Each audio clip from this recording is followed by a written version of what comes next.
উৎসবের মরশুম শেষ হতে না হতেই অমরপুরে আবারও রমরমিয়ে শুরু হয়েছে অবৈধ নিজের নেগোসিয়েশন বাণিজ্যের খেলা। 1,40,00,000 টাকা দামের দুটো কাজে যেখানে 37 লক্ষ টাকা নিগো বাণিজ্যের প্রণামী হিসেবে দিতে হচ্ছে, তখন কাজের গুণগত মান কি হবে তা নিয়ে প্রশ্ন উঠতে শুরু করেছে। রাজ্যের পূর্তমন্ত্রী তথা মুখ্যমন্ত্রী এই অবৈধ নিগো বাণিজ্য বন্ধে উদ্যোগী হবে কিনা, নাকি স্থানীয় নির্বাচিত প্রতিনিধিদের মতোই চোখে ঠুলি এঁটে বসে থাকবেন।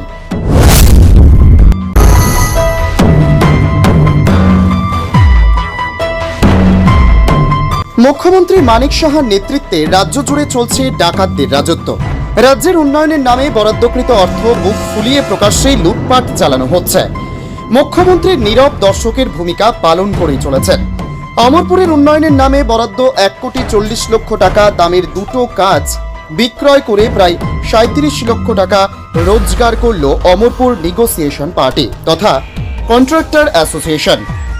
অমরপুর পূর্ত দপ্তর রাজ্যের অন্যতম পর্যটন কেন্দ্র ছবিমুড়ার বুক চিরে বয়ে চলা গোমতী নদীর দুটি স্থানে 270 মিটার করে বোল্ডার স্থাপনের জন্য দরপত্র আহ্বান করেন।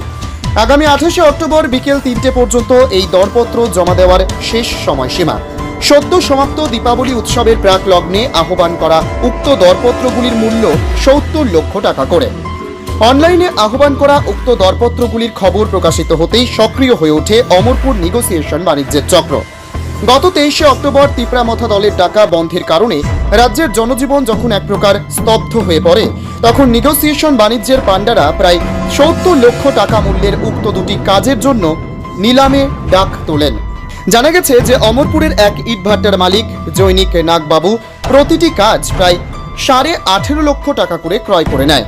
প্রসঙ্গত উল্লেখ্য যে 70 লক্ষ টাকা কাজের মধ্যে যেখানে কাজের শুরুতেই 18.5 লক্ষ টাকা নেতাদের উদরপূর্তির জন্য দিয়ে দেওয়ার পর আরও প্রায় 1.5 লক্ষ টাকা সরকারের জিএসটি এবং পূর্ত দপ্তরের কেরনিক বাবুদের খরচ চালিয়েও ঠিকাদার বাবু মোটা অঙ্কের টাকা নিজের পকেটে ঢোকাবেন। এত কিছুর পর কাজের গুণগত মান কতটুকু ভালো হবে তা সহজেই অনুমেয়।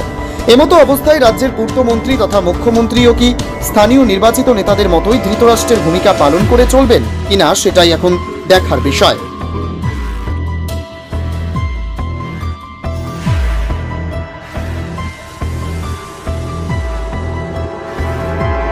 নিজস্ব প্রতিনিধির রিপোর্ট, অমর বার্তা।